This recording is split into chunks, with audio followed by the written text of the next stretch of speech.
네, 김종배의 시선집중 유튜브 연장방송입니다. JB타임 지금부터 시작하겠습니다. 더 막내 작가 나와 있습니다. 어서 오세요. 네, 안녕하세요. 더 막가입니다. 네, 자 오늘도 많은 분들이 의견 달아주셨죠. 네, 그 전에 착한 여성님이 이종훈 작가가 막내 작가라는 건지 아니면 이종훈 작가와 막내 작가라는 건지 헷갈린다. 이종훈 작가보다 더 막내다 해서 그렇죠. 더 막내 작가입니다. 네, 서열을 확실하게 정리해드릴게요. 비컨뉴스 담당하는 이종훈 작가님은 시선집중의 공식 막내 작가. 네. 저는 그보다 더 막내 작가. 네. 그래서 줄여서 더 막가입니다. 네. 김불사주님이 뭐요? 좋아요 안 누른 사람 눌러주세요. 좋아요는 필수입니다.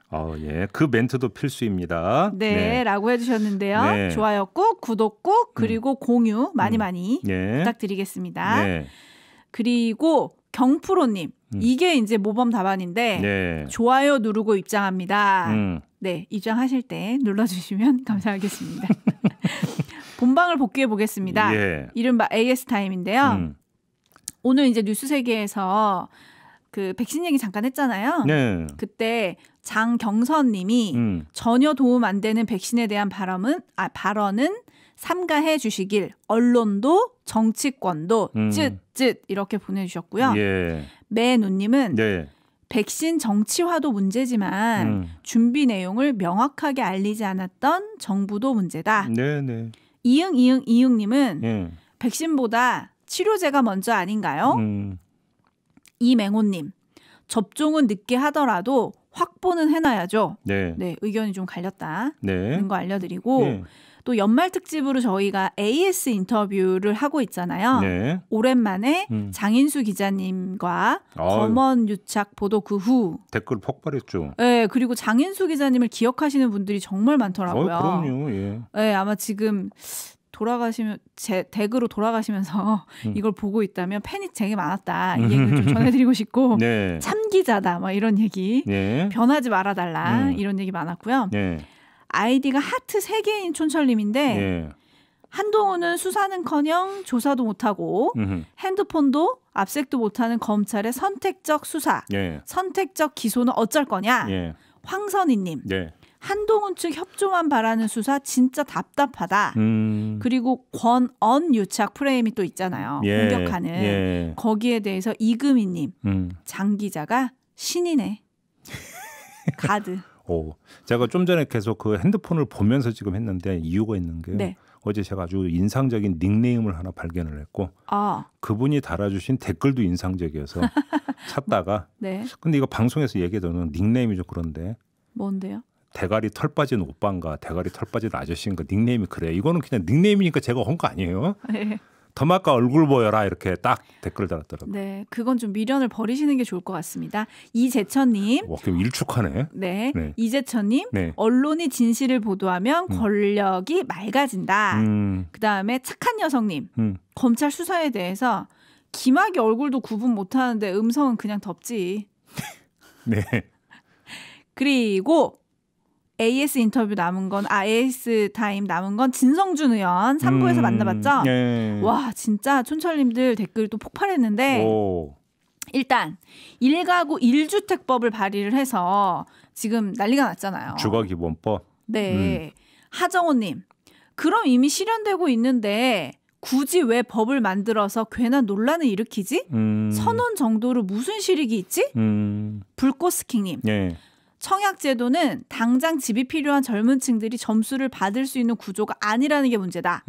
아까 진성준 의원이 지금도 사실 1가구 1주택을 실현하고 있다. 청약을 하면 무주택자 우선으로 주지 않냐 이 얘기를 했잖아요. 네. 거기에 이제 반발 댓글들이 되게 많았고 이강경님 공급 기준이 없어서가 아니라 계약할 능력이 없어서 문제다. 네.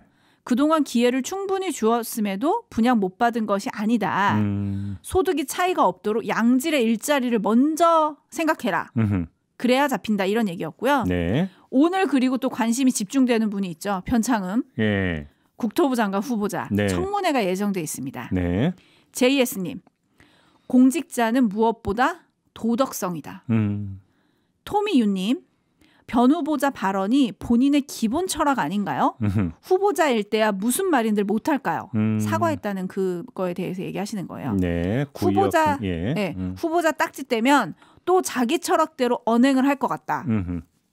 이은하님, 그냥 무조건 사과하세요. 맥락 같은 거 얘기할 필요도 없습니다. 네. 무조건 머리 숙이고 사과해야 우리가 용서할 수 있다.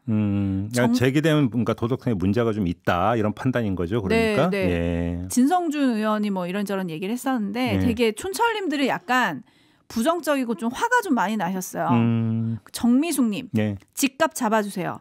젊은 세대들 전월세 뺑뺑이 돌지 않게요. 네. 울산에 사는데 50%가 오른 것 같습니다. 부동산 한마디로, 민심이 안 좋은 건 사실이에요. 네. 네. 한마디로 집값이 미쳤다 이렇게 보내주셨는데 변창흠 후보자가 어떤 묘수를 들고 나올지 정책적인 부분도 관심이고 또 과거의 발언과 행동들에 대해서 지금 전해드린 대로 상당히 부정적인 촌철님들이 많았잖아요. 요거에 대해서 이제 좀 이따가 한번 분석을 해볼 계획입니다. 아니 좀 이따 하지 마세요. 그냥 지금 바로 넘겨드릴게요. 아니, 무서워 하여간 그냥 막 가 정말. JB는 어떻게 보고 계시는지 지금부터 진정한 JB 타임을 시작해 보도록 하겠습니다. 네, 뭐 너무 구박을 해 진짜.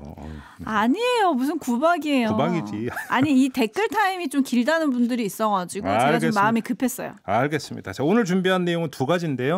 일단 먼저 하나 짧게 치고 그다음에 지금 이야기했던 그거 이야기를 하도록 하겠습니다.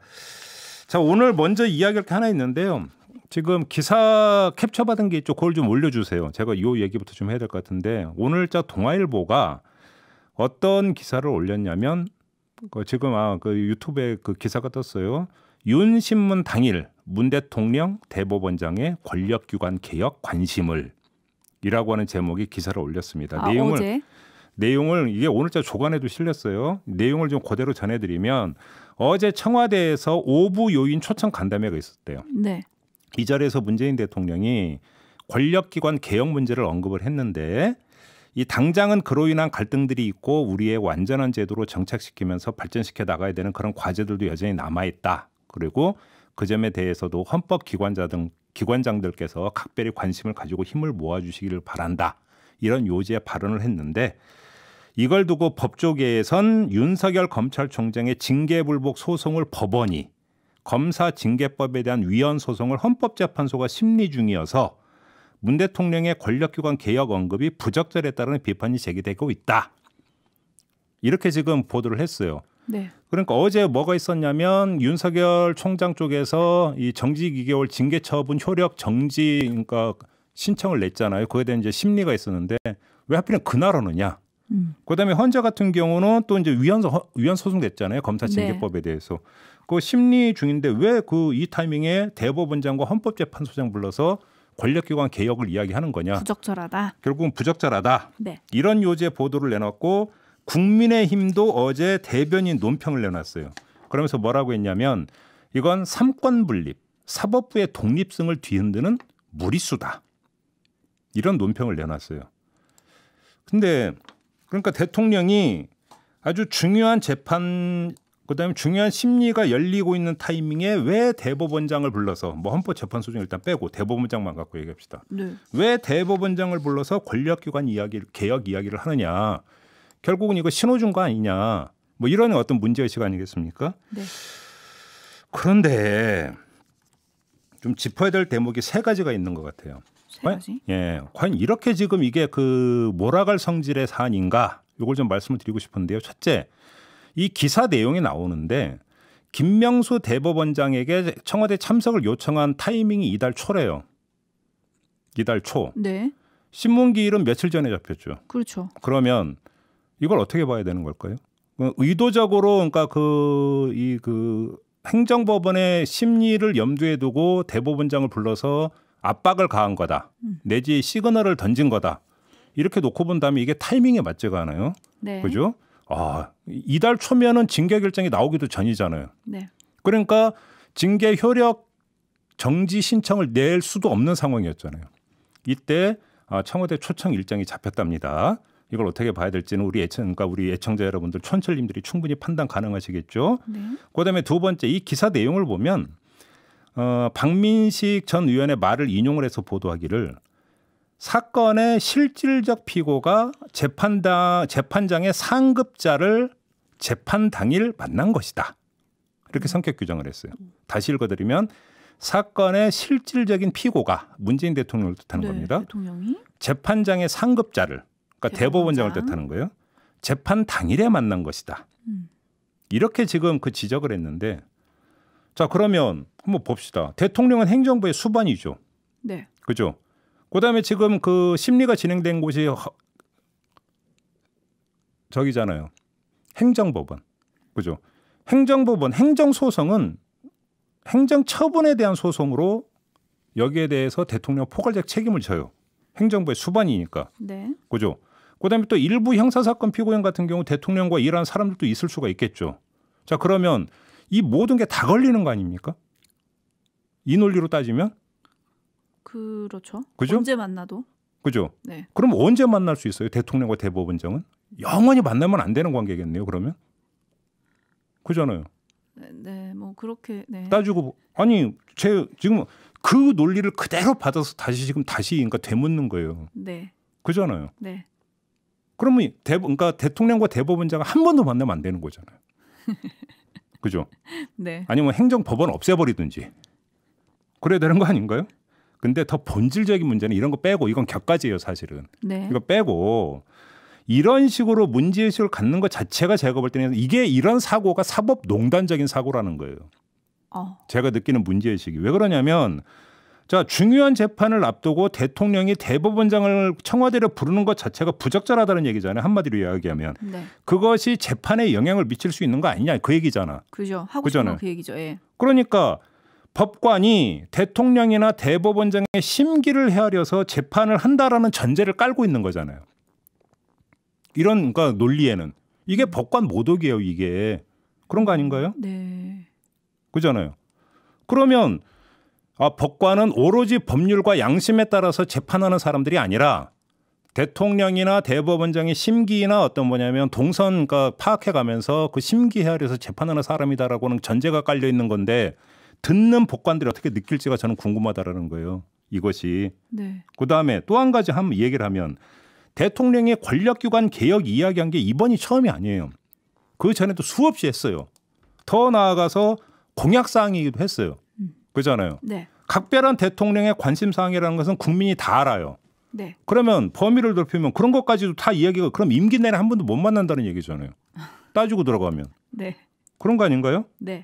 그다음에 예를 들어서 대통령이 대법원장만 따로 불러가지고 그 얘기를 했다면 뭐 오해 소지가 있다고 또 그렇게 얘기할지도 모르겠어요. 그거지. 오부 요인을 다 불러가지고 이런저런 얘기를 했어요. 뭐 그러니까 코로나 부분들도 이야기했고 민생 부분들도 이야기했고 이런 걸 다 이야기하는 과정에서 나왔다라는 건데 아마도 이거는 뭐 제 추정입니다만 얼마 전에 이제 국회에서 권력기관 개혁 입법이 완료가 됐잖아요. 그게 이제 계기가 돼서 이 자리에 이제 오부 요인이니까 국회의장 박병석 국회의장도 참석을 했어요. 갔죠, 예. 그래서 박병석 국회의장도 그 얘기를 했거든. 그런 차원에서 나온 이야기예요. 근데 이게 무슨 어떤 그 중요한 재판 그러니까 윤석열 그 검찰총장 징계권과 관련해서 영향 미치려고 대통령이 의도적으로 이런 자리를 마련해서 일부러 이런 이야기를 한 게 아니냐. 그래서 판결에 가이드라인을 준 거 아니냐. 이건 너무나 저기 고리타분하고 고답적인 어떤 문제의식이고 더 나아가서 법관 모독성 어떤 그 문제의식 아니냐라는 거예요. 제 문제의식이 좀 잘못됐나요? 아니요. 지금 로즈 이스케이프 원님께서 네. 저런 모임은 미리 일정을 잡아놓고 진행된다는 것도 모르는 사람이 있을까요? 기자도 정치인들도 그냥 엮어놓는 거죠. 이걸 뭐 이렇게 입 아프게 오래 설명하시냐. 왜냐하면 이렇게 걸쳐놔야 어떻게 되냐면 만약에 그 법원에서 그 윤석열 총장 측이 그러니까 신청한 가처분 신청에서 기각 결정을 내리면 네. 또 대통령 영향력이 행사된 거 아니냐. 네. 이런 식으로 또 그러니까 해석을 할까 봐. 네. 해석을 할까 한 번은 짚고 넘어가자 해서 지금 얘기하는 거예요. 네네. 촌철님들이 지금 본인들의 또 관점을 보내주고 계신데 정률님 판사님들 부담 주기지 그 보도가. 그 보도가 네. 오히려. 네. 그리고 블루캣님 예. 그런 말이 언론에서 나오면 담당 판사는 더 스트레스 받을 것 같아요.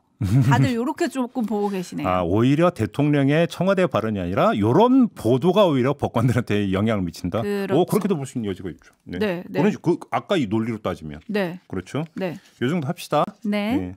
두 번째 주제로 넘어갑시다. 이건 약간 좀 길게 이야기를 해야 될 것 같은데. 자, 두 명 이야기를 하겠습니다. 변창흠 국토교통부 장관 후보자, 그다음에 이용구 법무부 차관 이야기인데요. 언행이 구설에 오르지 않았습니까? 그렇죠. 그다음에 지금 야당과 언론의 표적이 되고 있습니다. 네. 한마디로 이야기하면 악성 맞습니다. 악성입니다. 네. 이 문제가 된 언행의 경중을 따져봐도 그렇고 성격을 따져봐도 그렇고 이건 악성 맞습니다. 그죠? 네. 악성인 게 단순히 어떤 도덕성 문제만을 갖고 하는 얘기가 아니에요. 더 하나가 더 있는데요.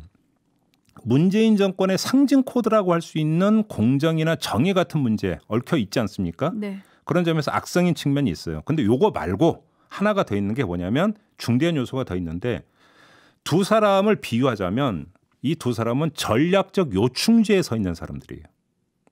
그러니까 문재인 정권의 사활이 걸려있는 두 개의 문제, 부동산 문제와 검찰 문제의 키를 쥐고 있는 사람들이다. 그러네요. 근데 이런 사람들에게 지금 아주 악성의 어떤 이런 언행이 문제가 됐다라고 한다면 이거는 그렇게 간단한 사안이 아니다. 그렇죠. 정부에도 부담이고. 심각한 문제다. 네. 라고 하는 점인데 오늘 여기서 도덕성 부분은 빼고요. 네. 지금 제가 전략적 요충지에 서 있는 사람들이 이 부분만 한번 뽑아서 지금부터 한번 분석을 해볼게요. 네. 자, 먼저 변창흠 후보자.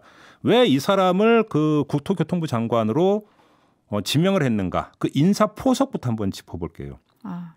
지금까지 문재인 정권은 수세 일변도의 부동산 문제였어요.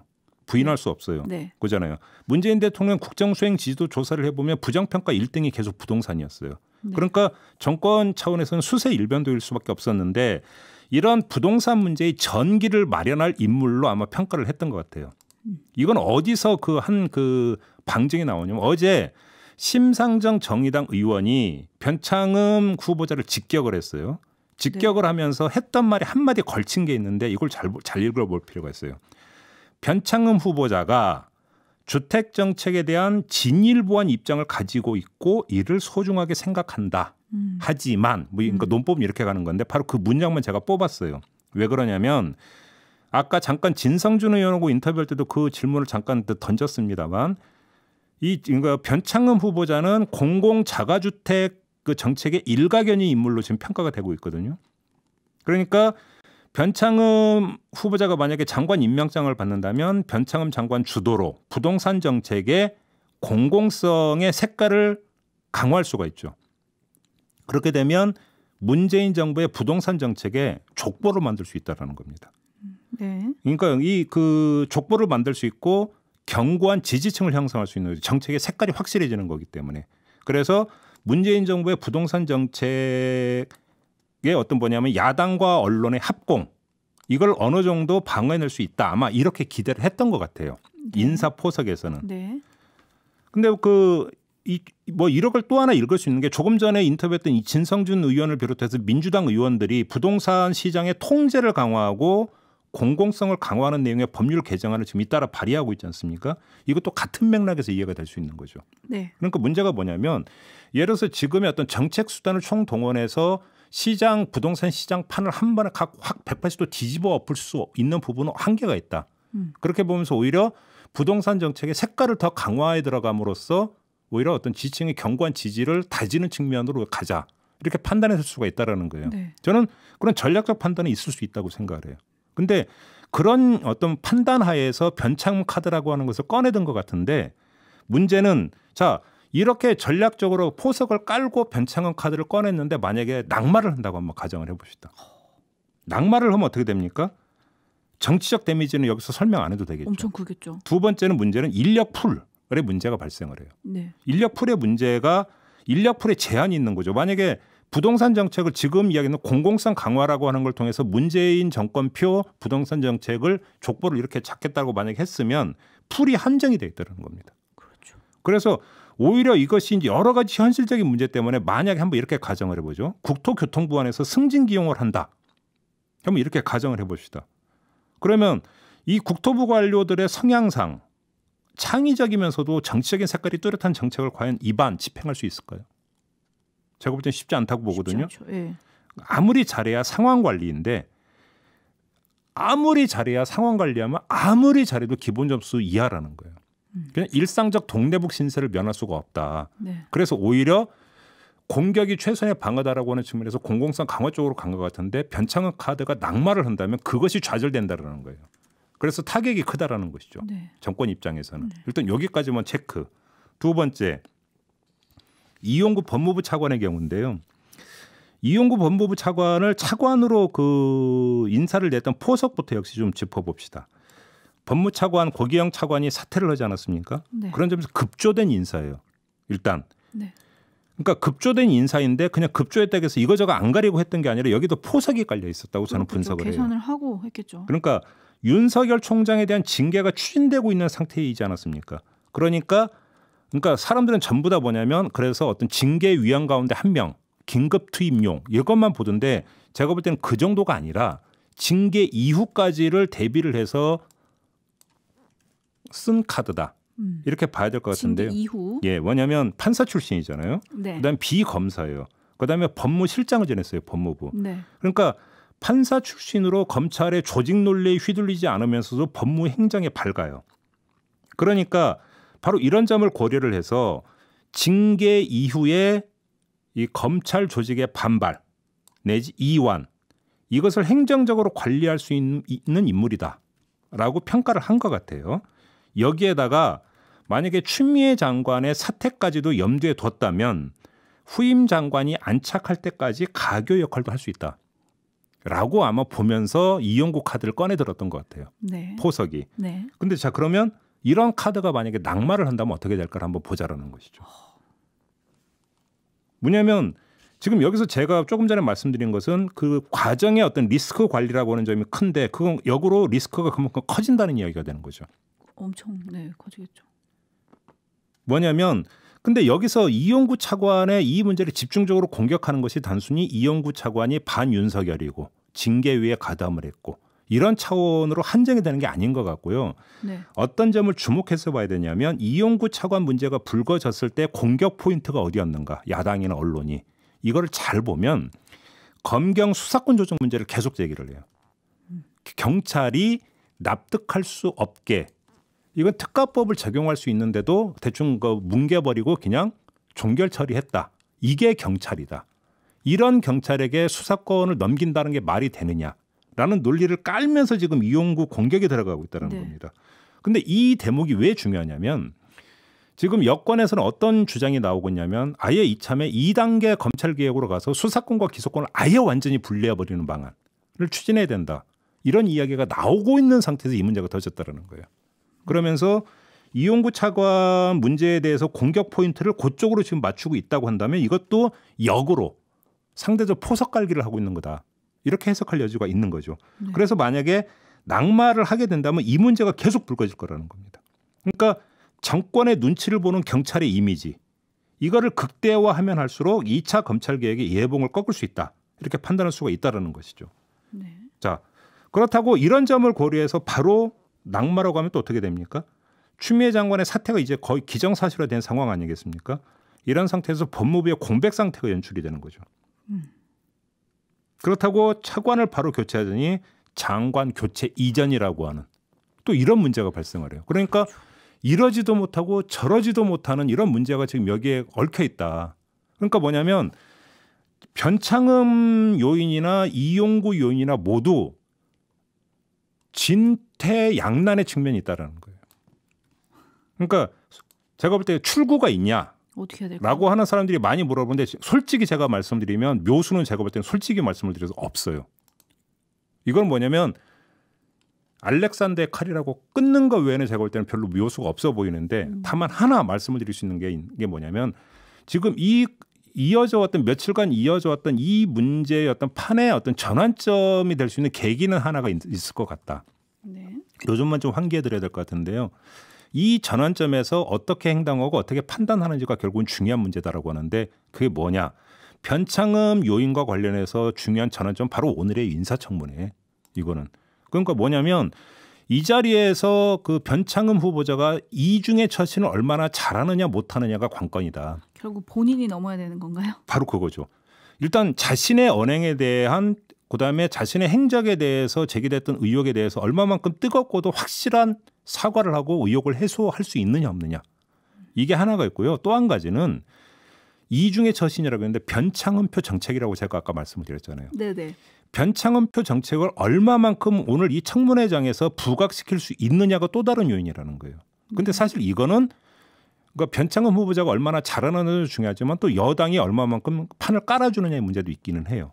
근데 제가 이 두 가지를 이야기하면서 변창흠표 정책을 얼마나 부각시키느냐도 중요하다고 보는 게 이 정책 단순히 저는 이런 정책을 펴려고 합니다라는 정책 방향에서 한 걸음 더 나아가서 사람들이 이런 정책을 펴 그러면 이게 어떻게 되는데 시장에 어떤 영향을 미치는 데까지 촉각을 곤두세우게 만들 수가 있다면 바로 그런 정책 대안까지 제시할 수 있는지 없는지에 따라서 변창흠 카드에 대한 어떤 체크 포인트가 달라진다라는 거예요. 네. 대중들의 체크 포인트가 달라지기 때문에 정권 차원에 있어서는 출구가 열리느냐 마느냐가 여기에 있다 사실은.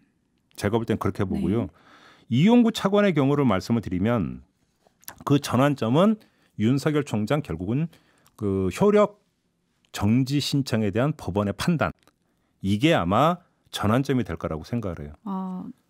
예를 들어서 이런 거죠. 만약 그 결과가 기각으로 나온다면 네. 윤석열 총장 쪽에 그 신청을 받아들이지 않는다면 어떻게 된다면 법무부는 일단 한숨을 돌려요. 그렇지 않습니까? 네. 바로 한숨을 돌리면서 1월 정기 인사 준비에 들어갈 수가 있어요. 그리고 이거에 대한 어떤 속도가 빠르면 빠를수록 추미애 장관의 사퇴 시점 조율 여지는 커져요. 그렇죠. 네. 그리고 그렇게 되면은 후임 장관이 올 때까지의 가교 역할이라고 했던 이용구 차관의 어떤 진퇴의 여지도 넓어지는 거죠. 선택지가 조금 생긴다라는 겁니다. 네. 조금은 생긴다라는 거죠. 근데 제가 지금 말씀드렸지만 두 가지 전부 다 완전한 해결책은 아니에요. 둘 다. 완전한 해결책은 아니라는 점을 확인을 해서 말씀을 드려야 될 것 같고요. 그리고 이용구 차관 같은 경우는 그 징계 처분 집행정지 신청 그 윤석열 총장이 한 게 결과가 안 나오면 어제 조성호 변호사가 그랬잖아요. 안 나올 수도 있다. 그거는 사실상 기각 결정이라고 봐야 되는 거죠. 어제도 그 얘기가 나왔잖아요. 네. 아무튼 근데 제가 볼 때는 어제 그 조상호 변호사가 크리스마스 날 혹시 나오는 거 아니에요? 라고 제가 얘기했는데 진짜 그럴지도 모르겠어. 왜냐하면 내일 크리스마스 이브에 네. 그러니까 속행한다는 거잖아요. 네네. 그럼 크리스마스 날 나올 수도 있거든요. 네. 저희는 생방이에요, 여러분. 맞아요, 생방이에요. 네. 아무튼 마지막으로 하나만 말씀을 드리면은요. 지금 이 그 변창흠 후보자나 이용구 차관은 사실은 이 판단의 주체는 민주당이 아니라 청와대예요. 그렇죠. 대통령의 인사권과 관련된 것이기 그렇죠. 때문에 네. 그렇죠. 저는 그런 점에서 민주당의 스탠스를 일단 체크를 해야 되는데, 그러니까 지금까지 나왔던 스탠스에 대해서 어느 정도는 이해를 할 수 있어요. 예를 들어서 이런 게 있어요. 당 관계자는 뭐라고 했냐면 원내에서도 변창흠 후보자에 대해 상당한 우려가 나왔고 이를 청와대에도 전달을 했다라는 멘트가 있어요. 보도에 따르면. 그러니까 뭐냐면 당에서도 우려하고 있고 근데 그거를 조용히 로우키로 청와대에 전달을 했다라는 거잖아요. 공개적으로 다만 나서지를 않고 있다라는 것이고 또 어제 열린 최고위원 회의에서 이제 박성민 최고위원이 변창흠 후보자를 비판을 하지 않았습니까? 했죠. 그랬더니 이 자리에서 이낙연 대표가 최고위원 회의는 전체에 미치는 영향을 고려해야 한다면서 정부에 부담을 줄 수 있다는 점도 고려해달라고 신중한 발언을 당부한 것으로 전해졌다라는 보도도 있어요. 네. 그러니까 이 두 가지를 놓고 보면 뭐냐면 민주당에서도 일정의 문제의식은 가지고 있지만 대통령의 인사권이기 때문에 지금 우리가 나설 부분은 아니다라고 하면서 로우키를 유지한다. 그냥 대충 이 정도로 해석을 할 수 있을 것 같아요. 그다음에 제가 볼 때 민주당의 이런 어떤 모습이 기회주의적이다 이렇게 평가하고 싶은 생각은 없어요. 왜냐하면 당청 관계를 고려를 하면. 다만 이 지점에서 하나만 제가 환기해 드리고 싶은 내용이 있는데요. 자, 전봉민 의원, 국민의힘의 전봉민 의원이 어제 탈당을 선언하지 않았습니까? 앞서 뉴스 세계에서도 잠깐 했죠. 이야기를 했는데 이게 대해서 꼬리 자르기라고는 평가가 일반적이에요. 맞습니다. 저도 거기에 동의합니다. 네. 근데 그 얘기를 이렇게도 표현할 수 있어요. 그래도 국민의힘은 꼬리라도 잘랐다. 그죠? 네. 그럼 민주당은 물음표라고 하는 거에 대해서 그럼 민주당 무슨 대답을 내놓을 것이냐라는 거예요. 그죠? 네. 근데 제가 이 질문을 드리는 이유는 뭐냐면 지금 당장이 아니라 제가 조금 전에 전환의 계기를 말씀을 드렸잖아요. 전환의 계기를 이 두 사람이 어떻게 넘는가를 볼 거예요. 민주당은 당연히. 저라도 그럴 거예요. 전환의 계기를 잘 넘어가면 그냥 가는 거고 근데 만약에 여기서 이런 거죠. 그걸 제대로 넘어가지 못했다라고 한다면 그때는 민주당은 어떻게 할 거냐. 그러니까 스스로 그러니까 지금 이거에 대해서 답을 준비하고 있느냐. 저는 이걸 물어보고 싶은 거거든요. 그 시간이 사실 며칠 남지 않았다라는 거예요. 그죠? 과연 그런 내용이 있을까요? 만약에 그 단계에서도 민주당은 그냥 이것은 인사권이고 차후 대통령 인사권이니까 우리는 그냥 조용히 이렇게 된다면 과연 그것이 꼭 집권 여당의 모습일까? 이걸 한번 좀 생각을 해봐라. 이 말씀만 마지막으로 드리고 싶은 겁니다. 그렇죠. 전당대회 때 다 당대표 후보들이 할 말은 하는 대표가 되겠다 뭐 이런 얘기 많이 하는데. 그러니까요. 제가 볼 때는 그 모든 게 이번 주 안에 판가름 난다라는 겁니다. 이번 주 안에. 물론 기각이든 인용이든 결정이 크리스마스 나올 거라는 전망하에 네. 그렇습니다. 지금 촌철님들도 많이 의견 보내주시고 계신데요. 하워드 최님 한 번 들었는데 계속 듣게 되네요. 제이비님 최고. 일단 칭찬 몇 개 읽어드릴게요. 강철님. 아 일단? 네. 일단이 더 무서워. 종배영. 그럼 2단은 뭔데? 종배영님. 네. 오늘도 타골장인 뼈를 때린다. 네. 자 이제 본론으로 들어가서 여기요님. 우리의 홍보대사님 여기요님. 아이고 힘들다 부동산. 모래고래님. 네. 도덕성도 중요한데 지금은 문제 해결 능력이 더 중요하다. 이거 완전 의견들이 갈리세요. 네. 그 정책적인 얘기를 했잖아요. 변창흠 후보자가 정책에 대해서 얘기를 해주면 조금 전환이 될 거다라고 제이비가 얘기하셨는데 똥맘님, 똥맘님. 그럼 뭐예요? 정책은 언론에서 보도를 안 해주는데. 네. 그리고 조원희님 공공임대주택들을 민간 사업자랑 같이 해서 결코 싸지가 않다. 네. 이게 변창흠 후보자의 기조 마인드이기 때문에 그의 과거 발언이 문제인 거다. 그게 바로 국민의힘 마인드랑 맞닿는다. 이런 얘기시고 네. 천상백경님은 부동산은 수도권으로 모여드는 인구 집중 문제를 같이 해결해야 되는 문제인데 네. 그 부분에 대해서 답이 없다. 자자키키님 예. 도덕성 이야기는 하지 맙시다. 모두 예수님이나 소크라테스 수준이 될 수는 없다. JL킴님 예. 실력과 인성이 어울리는 사람이 이 나라에 이렇게도 없나? 아무리 좋게 봐주려고 해도 변창흠 후보자는 선을 넘었다. 숨겨진 세상님 네. 진보는 도덕성에 너무 집착한다. 능력 없는 허수아비 안 치는 것보다 낫다. 되게 의견이 나뉘죠. 네. 끼워줘 나도님 아이디가 재밌으세요. 나도 끼워줘 이건데 국민의힘이 싫어하는 인사면 좋은 인사 아닌가? 좋은 인사라는 거에 한 표. 네. 이런 의견 주셨고 네. 라디오 헤드님이 솔직히 청취자들도 쥔태양난인 거 아는데 좀 어렵게 설명하시네 제비. 죄송해요. 네. 제비님 네. 변창흠 후보자가 역시 일단이 무서웠어. 네. 제비님 네. 변창흠 후보자가 집값 잡을 것 같아요? 못 잡을 것 같아요? 촌철들과 내기하죠. 제가 볼 때는 집값을 잡았다 못 잡았다라고 하는 것을 판단할 수 있는 데까지 아주 시간이 먼 것 같은데요. 그렇지 않나요? 이렇게 또 빠져나가시겠다고 내기는 안 하시겠대요. 네. 그죠? 자 다음 네. 문재춘님 네. 꼬리를 자른 게 아니라 꼬리를 숨기고 발톱을 드러내는 거 아니냐. 그 말도 상당히 일리가 있죠. 뭐냐면 자 우리는 꼬리 잘랐어. 그럼 너희는 아니요 이렇게 나올 거잖아요. 국민의힘에서는 그렇죠? 그런 점에서 발톱을 드러냈다는 얘기는 저도 100% 공감. 근데 이거는 전복민 의원에 대한 얘기인 것 같다는 지금 PD의 말입니다. 뭐 양쪽 다 맞는 말인 것 같아요. 그리고 지금 슬픈 댓글도 있어요. 설동경님 부동산은 누가 와도 못 잡는다. 잡아야죠. 잡아야 되고. 그러니까 중요한 것은 그러니까 공공성 강화라고 하는 것들이 어떤 의미인지를 좀 다시 한번 좀 곱씹을 필요는 좀 있을 것 같아요. 네, 그리고 의견이 계속 엇갈리세요. 능력도 중요하지만 정작 중요한 건 마인드다. 도덕성은 기본으로 챙겨야 되는 거 아니냐. 제가 이 대목에서 하나만 다시 한번 부연해서 말씀을 드리고 또 다른 얘기한다고 뭐 구박받더라도 또 해야겠어요. 무슨 얘기냐면 자 우리가 일련의 과정에서 봤던 게 뭐냐면 정책의 문제는 평가는 논외로 치고 정책 그 자체한 평가를 뭐냐면 그 외곽 때리기를 통해서 정책을 때리는 경우를 많이 봤잖아요. 네. 왜냐하면 본 줄기는 그대로 놔두고 어떤 하나의 어떤 말 실수라든지 부적절한 발언 하나를 가지고 정책에 이것을 대입해버리는 이런 접근법을 우리는 많이 봤잖아요. 네. 도덕성 문제라고 하는 것들이 왜 중요하냐면 바로 그런 거리를 제공하는 것이기 때문에 더 중요한 부분이 있다라는 거예요. 그렇죠. 그잖아요. 그렇죠. 이것이. 그러니까 도덕성 따로 정책 따로라고 하는 부분이 아니라는 것이죠. 어찌 본다면. 그리고 또 그렇게 넘어가지도 않는다. 어떻게든 이걸 물어서 정책을 흔들려 할 것이라는 것이죠. 네. 그래서 오늘 중요한 건 변창흠 후보자의 입입니다. 그렇죠. 그가 어떤 말을 할 것인가. 제가 볼 때는 그 인정하고 확실하게 인정을 해야 돼요. 제가 볼 때는 그것이 계속 논란으로 가버리면 제가 볼 때는 또 정책 아무리 얘기해도 소용없어요. 첫째, 이게 하고 그러면서 또 정책 부분을 대안까지 얼마만큼 제시에 들어가느냐. 그래서 포인트 이동이 가능하냐라고 하는 것들이 관전 포인트다. 요 점을 말씀을 드리는 겁니다. 여러분 관전 포인트 챙기시고요. 이제 마무리를 해야 되는데 저희가 오늘 시선집중 본방에서 김희중 대주교님하고 성탄 메시지 얘기했잖아요. 귀한 말씀 들었습니다. 코로나 극복을 위한 연대 그리고 검찰개혁, 사회개혁, 언론개혁에 대한 얘기를 했었는데 잠깐만. 이재훈 님이 중요한 댓글 달아주셨어요. 작가님. 종배님께 말 예쁘게 해주세요. 귀담아 들으세요. 아무튼 계속하세요. 제가 유일하게 방송에서 이렇게 따박따박 할 수 있는 건데. 못 들으신 분들은 김희중 대주교님과의 인터뷰를 좀 다시 듣기 하고 유튜브 다시 보기 하시기를 권장해 드립니다.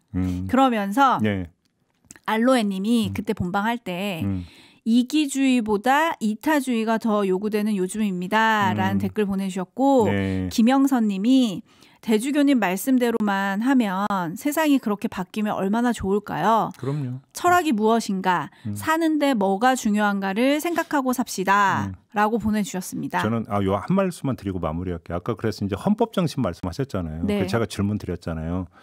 검찰 개혁을 둘러싸고 공방을 벌이는 양쪽에서 전부 다 헌법 정신 강조하던데요라고 했더니 그때 대주교께서 말씀이 양심의 문제라고 했잖아요. 저는 그게 되게 인상 깊었어요. 뭐냐면 논리를 따라가지 말고 저 사람이 정말 양심의 울림에서 나오는 헌법 정신 강조냐 이걸 보라고 말씀하셨잖아요. 저는 그게 되게 인상 깊더라고요. 맞아요. 그래서 양심과 철학 요 두 단어가 저는 좀 마음에 남았던 인터뷰인 것 같은데 더마카는 그게 매력인데 왜 혼내키냐 이런 댓글이 지금 쇄도하고 있습니다. 그래. 팬 많이 생겼더라고요. 그리고 저기 오해를 하시는데 이거는 제 기본 성격이 아니라 컨셉이에요. 컨셉. 부캐입니까? 네, 부캐입니다. 진짜. 아닌 것 같은데. 마무리하죠. 마무리하겠습니다. 자 이렇게 마무리하고 물러가겠습니다. 더마카 수고하셨고요. 감사합니다. 저도 물러가겠습니다. 고맙습니다.